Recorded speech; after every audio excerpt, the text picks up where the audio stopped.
Hey, y'all. Hey, it's Coffee with Friends, and I am raw to the bone. Come on in, y'all. Good morning, Brandilla. Happy hump day. Happy hump day. We made it. We are halfway through the week.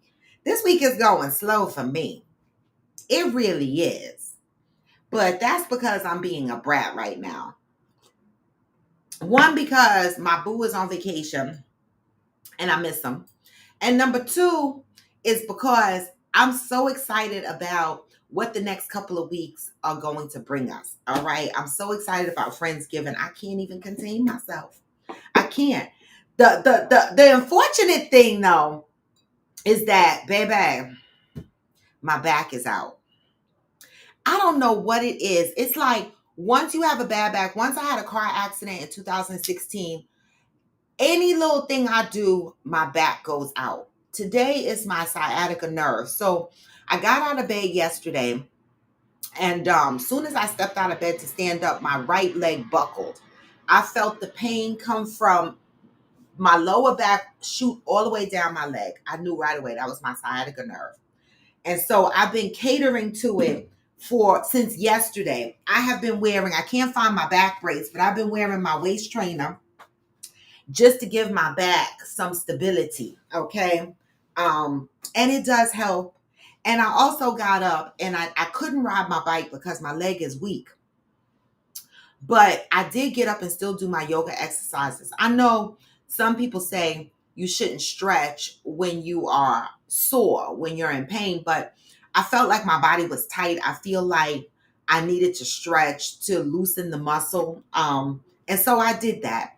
And so between the yoga workouts, the heating pads, the waist trainer to keep my stability, and popping some Advil, and the fancy massager, this is my life for the next couple of days. Okay. I want to say thank you to Nakia, who drove over here and brought this over to me. Now, when Nakia told me that she had a massager that she never used, I'm thinking she used it once. You know, when someone says, I have it, I don't use it, I'm thinking she used it once, maybe twice, and then whatever. She showed up at my house. This is why I love Coffee with Friends, okay? Well, I mean, Nakia and I are bonded with or without Coffee with Friends. She was like, bitch, come downstairs. I was like, what? Come downstairs. I came downstairs and she was down there with her little baby Cairo, her little doggy. Get real wild and keep your ass in bed for a day. I know I can't. I gotta work. But I went downstairs and this bitch handed me a brand new box. This shit was never used, never opened. It was still in the box. Plastic wrap and everything was on the box. I can't say thank you enough. I appreciate this so much because I listen, I was borrowing my booze on a regular basis. And this one has Bluetooth. So it links to your phone. There's an app on your phone. You can set it, to make you feel better. I never used it because it took 24 hours to charge, but let's see what it does when I turn it on right now. Let me see. Ain't nothing happening. Am I holding the right button? I charged it all night. I got to learn how to use it. Oh, do I need to turn it on with my app? Because I don't know. I don't know, y'all. Let's see. Oh, I'm gonna have to figure this out.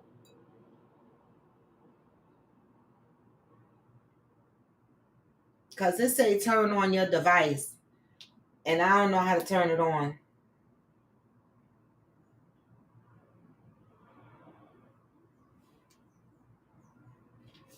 But I will figure it out.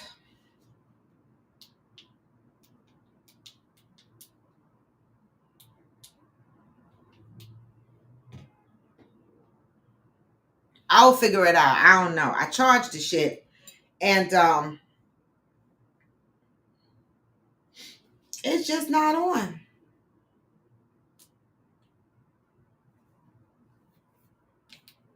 And I don't see an on and off switch besides this button that I'm pressing.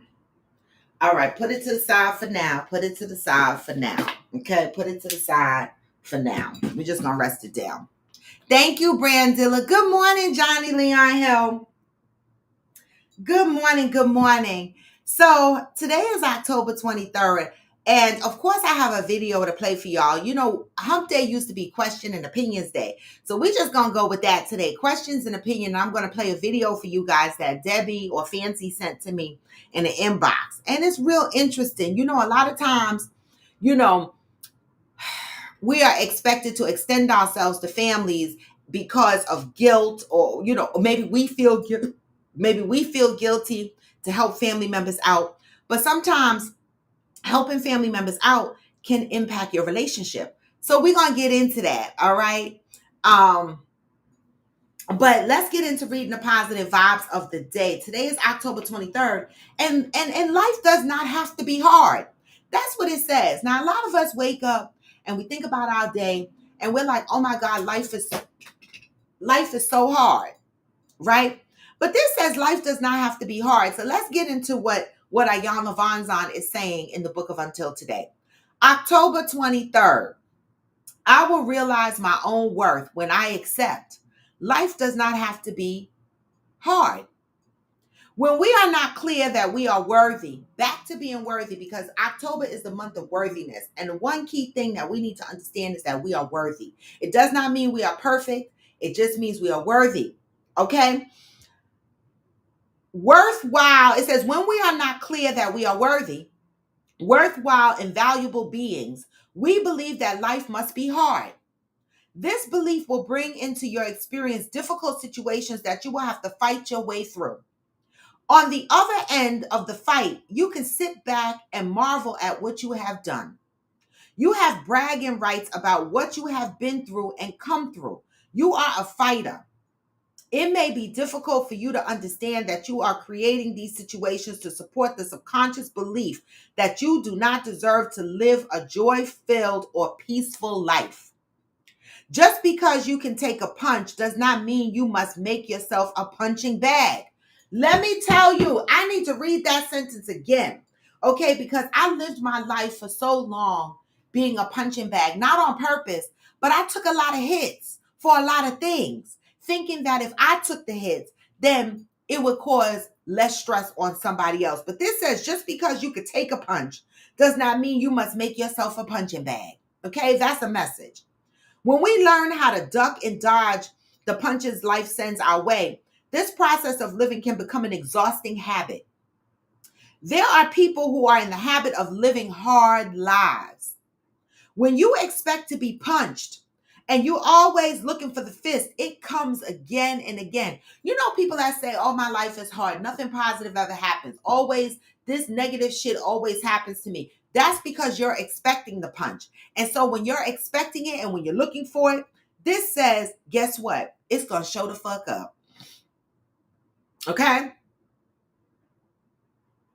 Eventually, you become punk drunk, waiting to be knocked down so that you can prove that you can't be or won't be knocked out. The person that takes all these punches and lives through this hard life just to say, see, I got through it. Life does not have to be hard. There is no good reason for you to be beaten up by the conditions of your life. If this is happening to you, check out your expectations. Check to make sure that you are not waiting for the next disaster to strike. just to prove that you can take it. Just to prove that you could take it. Until today, you may not have been aware of the role your thoughts, words, and expectations play in the creation of your life experiences. You may be creating pain in your life as a reflection of the belief that you are not worthy of anything else. So many people walking around believing they are not worthy of a better life, that whatever they have is all they deserve. Just for today, refuse to fight your way through life. Open your mind and your heart, asking that they be filled with a vision and expectation of a joy-filled and peaceful future. And baby, that's all I ask for. That's all I ask for. I ask for a joy-filled and peaceful future. That's what I ask for. I don't know what that looks like, right? What it will continue to look like, but I so cherish my peace. Today, I am devoted to expecting and experiencing a peaceful, non-violent way of living and being. What a message, right? What's happening in your life today that is so hard, right? What punches are you taking on a daily basis, right? That is beating you up in ways that you can't stop. You can't stop the punches from coming.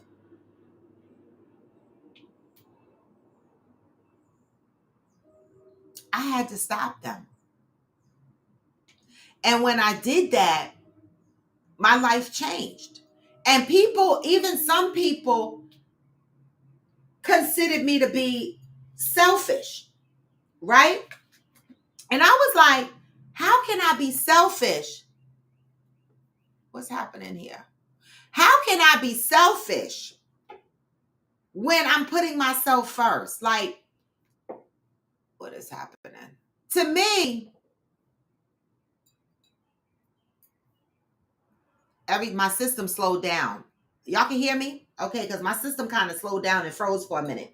For me, I got tired of taking the hits for other things and other people. Things meaning, sacrificing my life to make other people happy and it affecting my life directly. I stopped taking those punches. And when I did, it caused a change in me that some people were not used to, some people could not adapt to, some people just could not accept. And I was okay with that.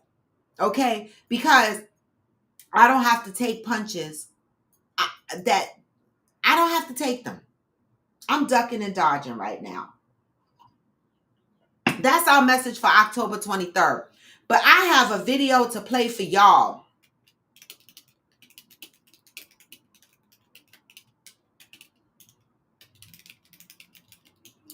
I have a video for y'all that I want you to listen to. I know, I have Hillbilly, I have Brandilla, and I have Johnny on here, and that's good enough, right? That's an active crowd. And I want you to give me your opinions on this video, right? Now, I'm just going to preset the video. Husband and wife, when we get married, there are certain situations in our life that we have to think about as we get older. Or sometimes it happens when we're younger. Other family members needing to live with us, right? When we get older and our parents get older, sometimes it's the mother and the father or one or the other that comes to live with us as the children take on the role of caring for the parent. Sometimes, our siblings fall into situations and they might need a place to stay. How do you have these conversations with your significant other? How do you bring family members into the house to live with you and provide comfort to your significant other, right? Because now you have to talk about maybe additional workload for your significant other. Good morning, Mike. Or less privacy for your significant other. Moving other people into your household affects not only you, but it affects your significant other. How do you deal with that? Okay. So I'm going to play this video and y'all can give me y'all opinion.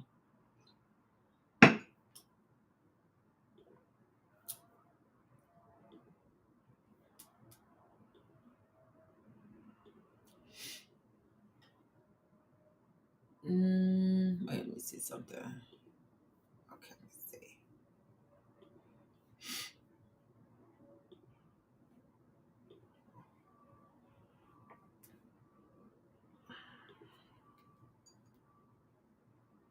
recently told me that he wants Leon and Zach.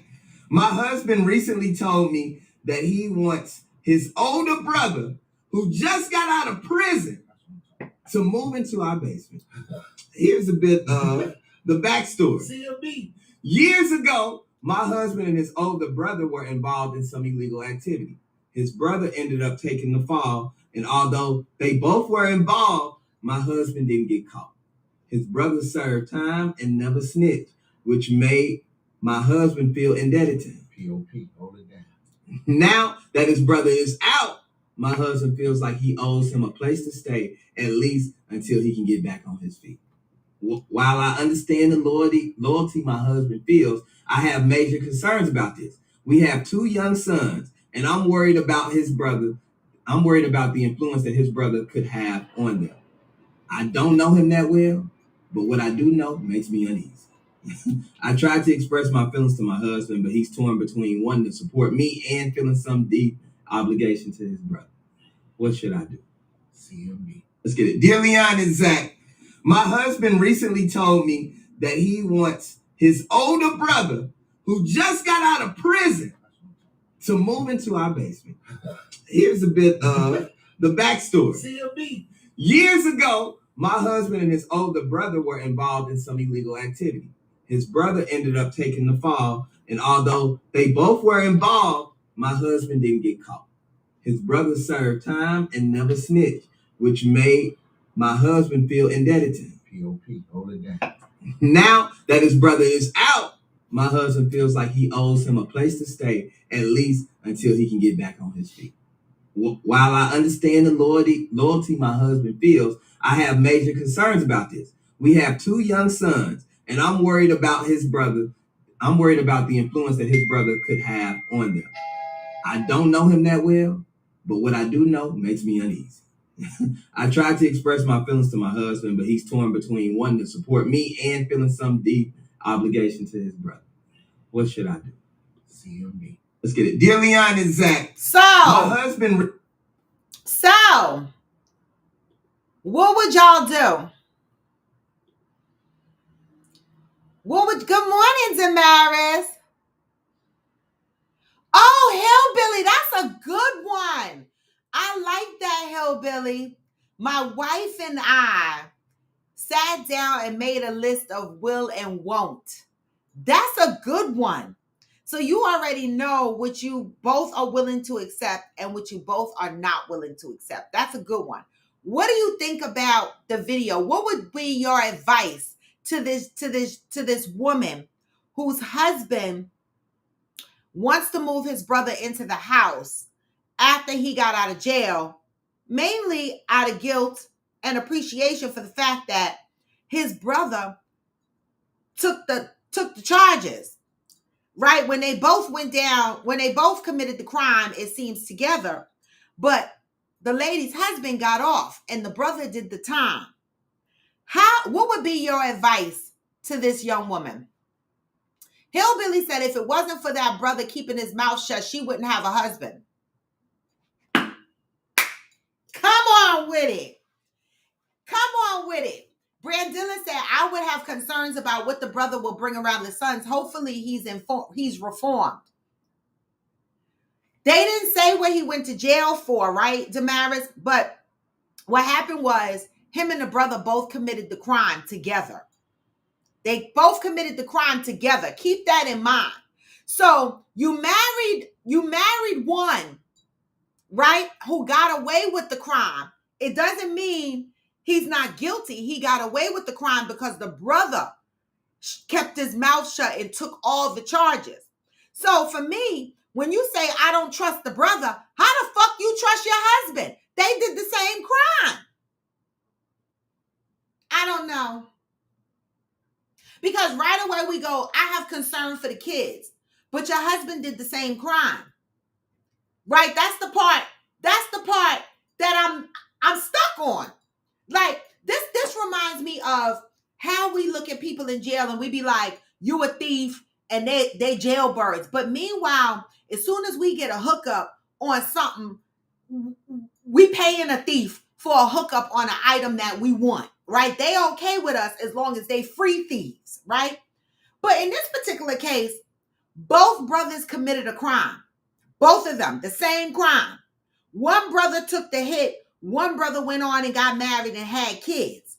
The other brother is now out of jail, needs a place to stay to get on his feet. And the other brother's wife is like, I don't know. Because I don't know. This is a hard one for me. Only because I had a jailbird son. You understand what I'm saying? So I might be giving this opinion from a biased place, right? Because I know for sure people probably stuck their nose in the air, when my son came around, because they knew that he was in the Who Scout, and people probably looked at him sideways or whatever the case may be. They probably did. But look at him now. He is a responsible grown-ass man. So I don't know. Happy Wednesday, Cheryl Lee. Right, Hillbilly. You know what I'm saying? This is why I'm on the fence. Hillbilly made two good points. Hillbilly said, point one, if the brother didn't keep his mouth shut, she wouldn't have a fucking husband, because he would be in the Who Scout too. He would just be coming home too. Okay? Number two, these kids exist because the brother kept his mouth shut. How do you help the brother and give your wife comfort at the same time? What would be your advice? See, one of my things was, and Damaris is on here, and let me tell you something. One of the things that I did with my son, and when I look back, I wouldn't have did it. If I had a second time to do it again, I would not have done this. But when I was living in Sparta, New Jersey, and my son and my circle fuck ex-hoe kept fighting, right? I actually got my son an apartment. I did. And he lived in North Brunswick by Rutgers University, and I paid the rent there for him to live in his own space when he was about 18, 19 years old. All right, just to keep the peace, right? But in hindsight, when I look at that, that cost me money, right? This is why when I reflect back on my life, when I say that life doesn't have, when this message says life doesn't have to be hard, I made life hard for myself in a lot of ways, because I took a lot of punches to make other people feel comfortable around my son, because he was a little knucklehead, right? And I poured out a lot of money to keep him separate from people that felt comfortable. But God damn it, if I had the chance to do it all again, fuck that. I'm not going to do that. I had a 3,000 plus square foot house, 4 bedrooms, 3 bathrooms, basement, an acre of land. There is no fucking way I should have had to move my son out to pay additional rent for him to be separate because my man didn't like him. Fuck you. He was my son. He is my son. Right? And so I made a lot of adjustments, and I took a lot of punches, and I made my life hard, okay, to make somebody else comfortable that I ain't even with no more. How about that? See, your kids are forever. Your siblings will forever be with you. But my only point here is there needs to be a deeper conversation between the husband and the wife in this situation, because I feel like Hillbilly, if this motherfucker would have opened his mouth, I wouldn't be here because I committed the same damn crime. What advice would you give her? Hillbilly, that whole part right there. How many of us just didn't get caught? How many of us just didn't get caught?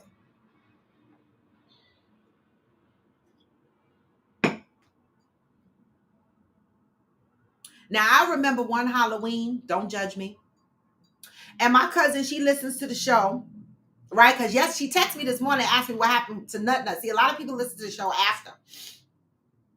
So, we were in a Dollar Tree. Don't judge us. This is a true story.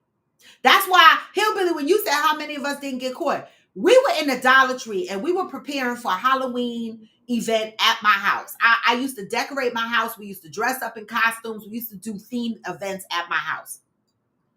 And we were at the dollar store. And my cousin comes, we coming out the dollar store, and at the front of the dollar store, they had these Halloween signs, okay? Why my cousin run out the dollar store with the sign yelling, feeder, feeder, feeder, feeder, feeder, feeder, feeder, feeder. And we were like, what the fuck? And she was like, I just did a feeder. She took the sign free from the dollar store. I said, bitch, if we go to jail for taking a sign from the dollar store, I'm going to fucking just pass out. We fell out. We got in the car with our free little dollar sign, went home and hung it up on the chandelier that was over the kitchen table. Okay. So I'm just saying, some of us do some shit. The fuck? We do shit. And that's how the name Feeder got into our family, because after that, there was a couple of more feeders. There was, because we like to play a lot. And it wouldn't be anything big. It would be something so small just to say, I did a feeder. Meanwhile, we playing games and could get arrested. So how many of us got caught? Fancy said, wait, let me go up because y'all talking. Wait. Debbie said, I think if he can't stay with him, then he needs to get him a place. I think that's only fair. Okay. Debbie also said, I don't think you can put a price on freedom. That's the least he could do until his brother can pay and get on his feet. Damaris says, I can't turn my back on my family and won't expect him to turn his back on his, especially when his brother had his back.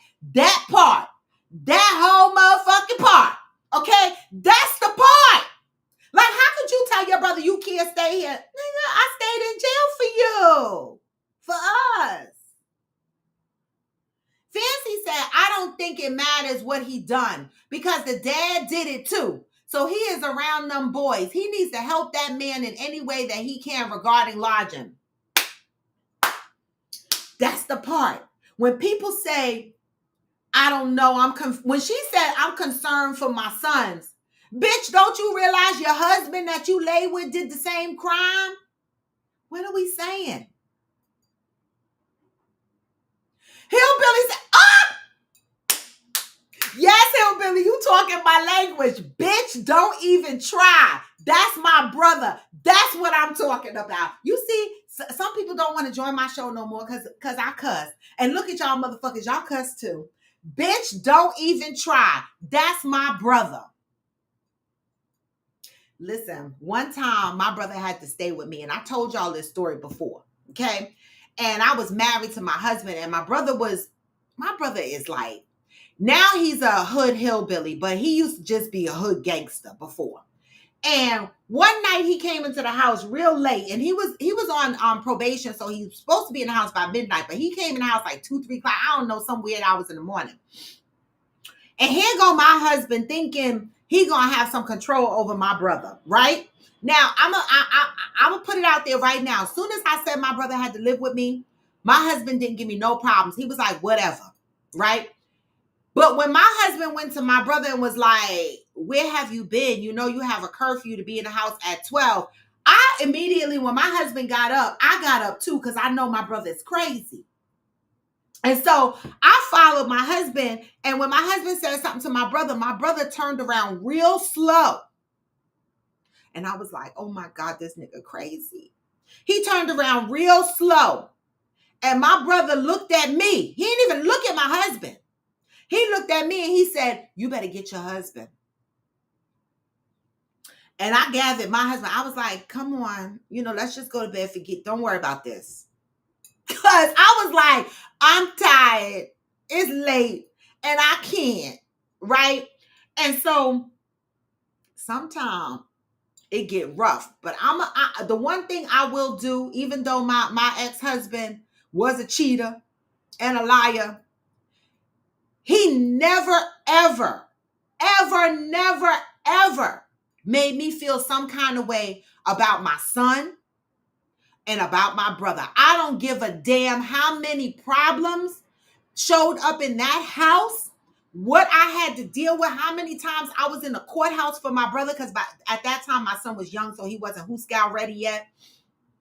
No matter how much I went through with my brother, my husband never, ever once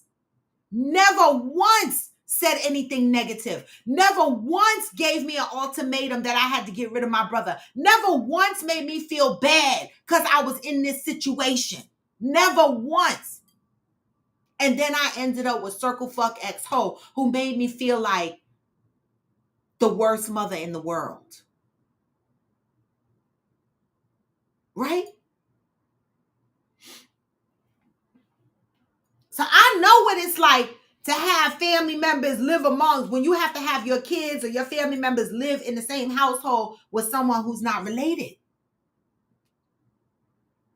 But like Hillbilly said, bitch, don't even try it. Fancy said, my suggestion is an extended stay hotel type situation to help him get on his feet. That's a good suggestion. That's a good suggestion. Tell Nut Nut, hey. I got to read my emails. I'm so far behind. Johnny said she has to let her husband move in simple for peace. The guilt will eat her husband up. Let the brother prove himself and trust her husband to protect their sons. My question is, did the husband tell his wife? Because I couldn't decipher that from the reading of the letter, right? Did the husband tell his wife, yo, this motherfucker did time for me too? Was he honest with his wife? And did he tell his wife that he was also involved in that crime? Or is that something he's holding to himself? I'm curious to know that. Brandilla said, I'd be in favor of him staying and let the husband take the lead. I think I would too.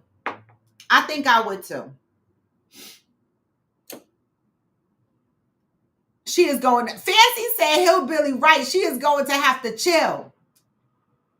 Good morning, Aquanda. Okay, good for you, Aquanda. Use them compression pumps, girl, because we got Friendsgiving coming, baby. We got Friendsgiving coming. Hillbilly said, I've had to get my brothers out of so many situations, it became known as an extraction. Hillbilly. Between my brother and my son, I felt like Rambo. I felt like the movie Extraction as well. I mean, it was rough. It was rough.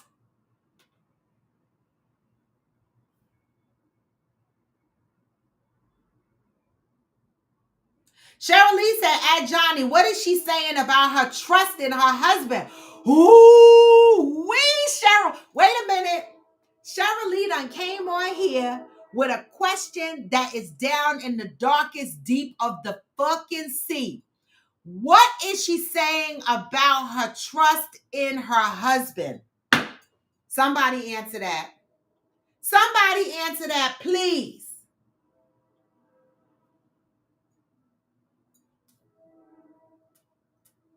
Somebody answer that, please. What does this say about her trust in her husband?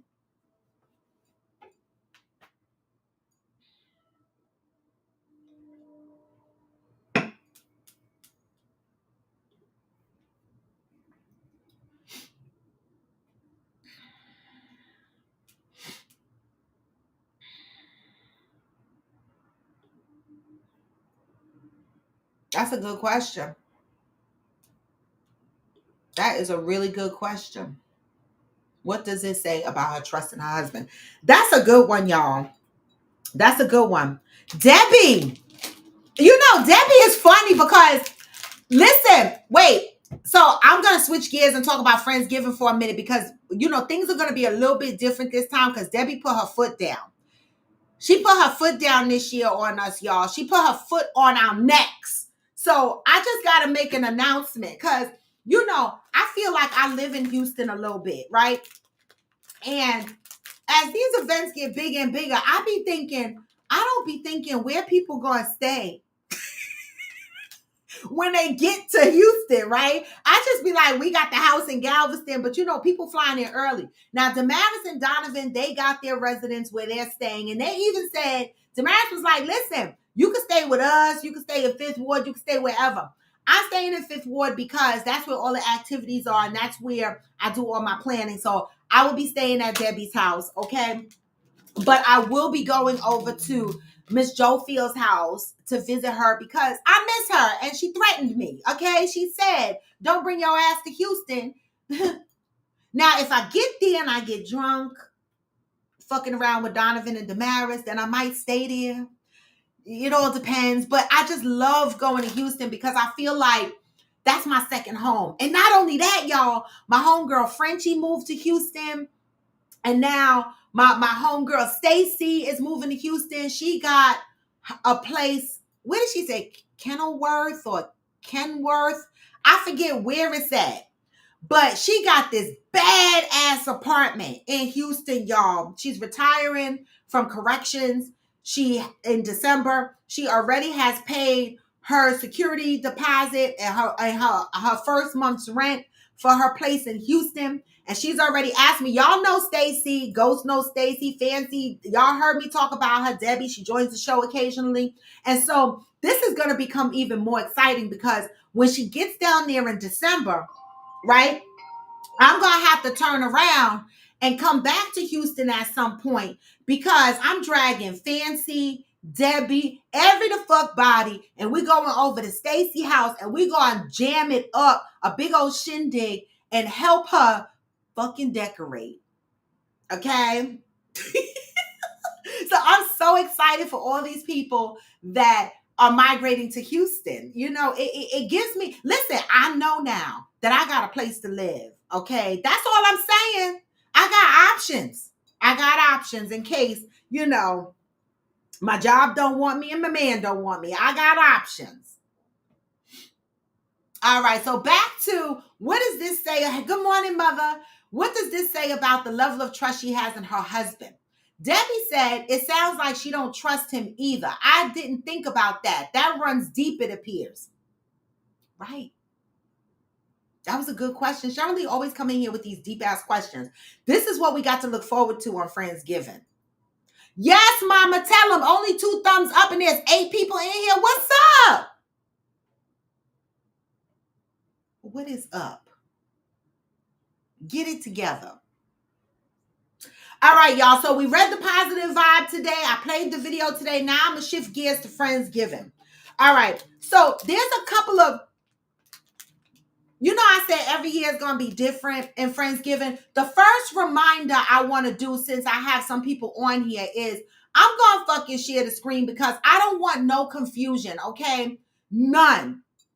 When I say Coffee with Friends After Dark is going to be onesies, y'all better get with, let me make sure y'all can see this shit. Listen, y'all better get with the shit, okay? Because this is what we talking about. Get you a onesie.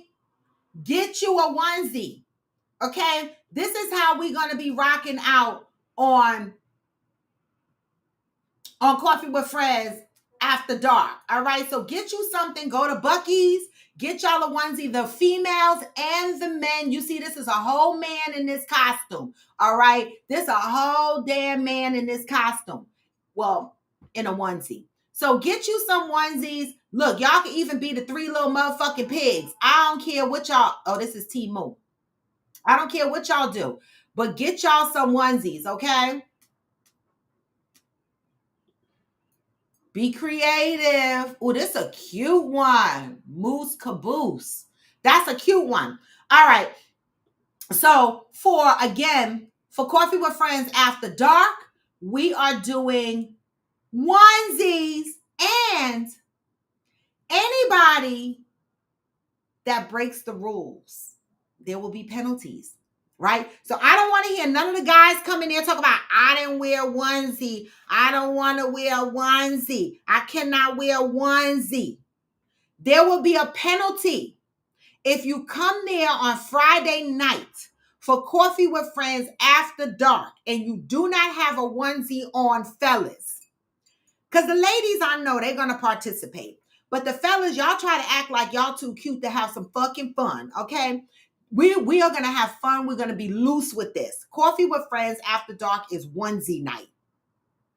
If you come in and you don't have a onesie. So I suggest y'all tell Smokey to get the biggest onesie he could find in Buc-ee's and bring his ass on. Okay? Any questions? Right? And we might even do a prize for the person with the most creative onesie. We might. Right? We'll take votes. People will write the votes on a paper.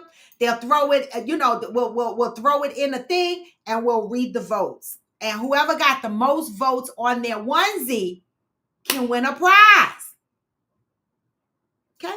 So these are the exciting things that I will be doing. Now, I'm thinking about the penalty. The penalty is going to be harsh, y'all. So I'm just saying. All right, so that's one announcement. The second announcement is Debbie said, ain't nobody fucking partying at her house after we leave Galveston. That's what she said. So everybody that's not sleeping there, pick another place to hang out and we'll meet you there. Okay? Not that we don't want to hang out with y'all, but we done tore Debbie's house up, I think, 2 times, right? We tore it up on last Friendsgiving and we tore it up during the rodeo, right? And so Debbie said no this time. No partying at her house. When we leave the house, the house in Galveston on Sunday, everybody needs to have a place to fucking go. Except those that are staying at Debbie's. Oh, it's going to be crowded. It's going to be crowded. Debbie, I know I'm staying. Now, the third announcement is, for anybody that missed anything, is we have a house chef this year, right? And when I say house chef, that means breakfast and dinner. Lunch, y'all are on your own, okay? Lunch will have little things that you could put together. You could make if you get hungry. You can make it. You can whatever. Maybe we'll make some tuna fish. We'll have some lunch meat. We'll have some salad. Y'all can do whatever y'all want for lunch, okay? But the house chef is going to be preparing breakfast and dinner, okay? Our first meal in the house will be Friday night. That's really going to be a light meal. We might do something light on Friday night because people are going to be coming into the house at different times. Saturday is going to be our Friendsgiving. Well, Saturday morning, we'll have a big spread breakfast. And then Saturday evening, we'll have our Friendsgiving dinner spread. Then Sunday morning, early before we leave the house, we'll have a spread of breakfast, right? We'll clean up the house, have enough time, clean up the house. While he's cooking the breakfast on Sunday, everybody should be cleaning up their sleeping quarters. So this way, the last thing that we have to clean up before we leave the house is the kitchen, okay? And so we pretty much have a scheduled routine for the kitchen. That doesn't mean nobody else can go in the kitchen and do what y'all want to do. But for breakfast and for dinner, we have chef services, okay? And so there will be no excuses for the drinking games. Everybody will be free and available to drink and play the card games while the man is doing what he needs to do in the kitchen. Now, I gave AG a pass on the onesie because he's going to be in the kitchen and it gets hot, but he still has to wear a characterized pajama set. Right? I didn't bar him to a onesie because he's going to be in the kitchen, and that's not fair. He's not participating in the games, but he still has to wear, on Friday night, he still has to wear some kind of characterized pajama set. Okay? Any questions? Oh, last announcement. For those that are entering the house on Thursday, though that is the planning and administration team. Y'all will have duties and responsibilities. I love y'all. All right. We will be assigning the rooms on Thursday night when we get into the house. We will be putting names on the doors of the room. So we'll need tape and paper. We'll be putting We'll be calling the rooms funny names. Okay. These are all the things that I'm thinking about, right? And people will be assigned to those rooms. Okay. Keep in mind, it's a shared house. Not everybody is going to have their own room. If you have a problem with that, you can always sleep outside on the deck. Because I've always said from the beginning of the times that it's a shared house. Some people paid extra to have their own room. I don't give a fuck. I'll sleep on top of Debbie, Fancy, anybody. It don't matter. The fuck me. Okay? So don't get your panties in a wad when you got to share. This has been said from the beginning of time. Okay? All right. Those are all my announcements. Any questions?